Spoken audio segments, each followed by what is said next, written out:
Hi friends, please subscribe to Amravati Media and press the bell icon for more latest updates.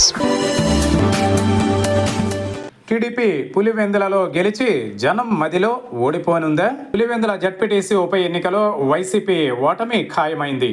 ZPTC పరిధిలో మొత్తం 15 polling కేంద్రాలు ఉన్నాయి. YCP ఏజెంట్లను రాకుండా అడ్డుకునేందుకు ఇతర నియోజకవర్గాల నుంచి వెళ్లిన టీడీపీ కార్యకర్తలు కర్రలు రాడ్లతో సిద్ధంగా ఉన్నారు. చివరికి వైసీపీ అభ్యర్థి తుమ్మల హేమంత్ రెడ్డిని ఇంటి నుంచి బయటకు రాకుండా అడ్డుకున్నారంటే అరాచకం ఏ స్థాయిలో సాగుతుందో అర్థం చేసుకోవచ్చు. పులివెందుల జెడ్పీటీసీ ఉప ఎన్నికలో షెడ్యూల్ వెలువడినప్పటి నుంచి అరాచకానికి తెరలేపిందంటూ వైసీపీ నేతలు విమర్శలు చేస్తున్నారు. ఒక దశలో ఈ ఎన్నికల్ని వైసీపీ బహిష్కరిస్తుందని సొంత పార్టీ వాళ్లతో పాటు టీడీపీ నాయకులు కూడా అనుకున్నారు. ఇక్కడే వైఎస్ జగన్ వ్యూహాత్మకంగా అడుగులు వేశారు. ఎన్నిక బహిష్కరణ అనే మాట రానివ్వలేదు. ఎన్నికల ప్రచారంలో వైసీపీ ఎమ్మెల్సీ రమేష్ యాదవ్తో పాటు ఇతర ముఖ్య నాయకులపై దాడి జరిగింది.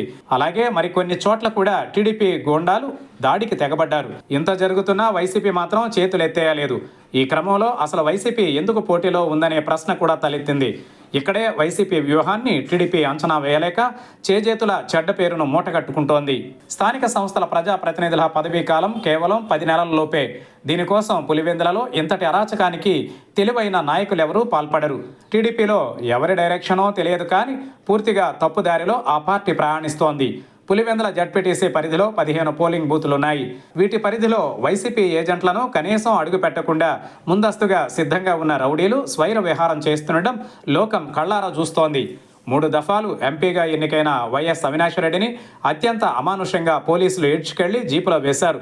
కనీసం ఆయన్ను గృహ నిర్బంధం కూడా చేయకుండా కడపకు తరలించినట్టు సమాచారం.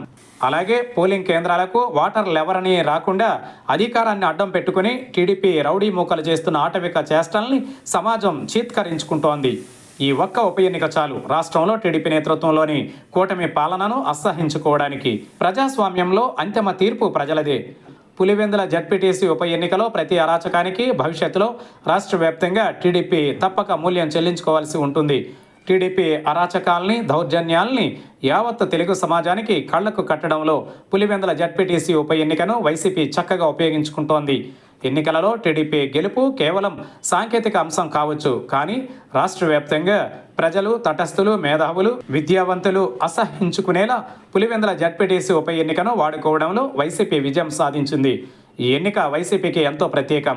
ఓడిపోతున్నామని ఆ పార్టీ అభిమానులు బాధపడాల్సిన పనే లేదు. ఎందుకంటే ఈ విజయం పునాదులపై టీడీపీ ఓటమిని నిర్మించుకుంటోందనే వాస్తవాన్ని గ్రహించాలి.